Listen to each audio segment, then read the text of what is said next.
Adrian, I did say that the house is very old. It's got this wonderful sort of, could be used for a costume drama look to it. And you said it's a little bit sort of rickety and has slid a bit. Here's a good example. Well, we're standing by a door here, which, as you can see in the sort of bottom corner, has risen up. But I think it's more interesting than the top, because when it starts to stick a bit, all we simply do is shave a bit more off the door. So we actually have, if you like, a perfect fit, albeit now a somewhat you've got a gap at the bottom, shape. and then this sort of sliding top to the door. Fantastic.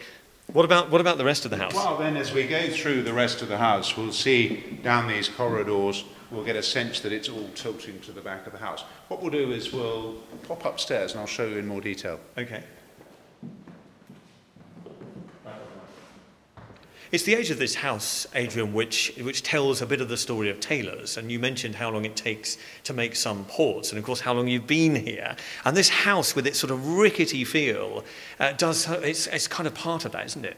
Well, that's right. I think this is all part of what makes Taylor's special, is the fact that we still retain all these nice historic parts of the property. And this house is what we call the partner's house. And in fact, if we were just moving along here... This is the corridor you were telling us about. Yeah. And it's so rickety with sort of some of the floorboards. It's like being on a ship in a gale or something. And we think we're walking straight, but as you notice, I'm closing in on you because I'm being tilted against the wall. It is, and you suddenly hit the wall. So if you've been downstairs for one of the formal dinners and you've had a glass of port, you might seriously think, I couldn't possibly drive home now or something. You probably would think that you probably would think you couldn't, and you'd come down certainly feeling that the whole thing the world was tilting a little bit, well, to a nice angle, a jaunty angle. Yeah.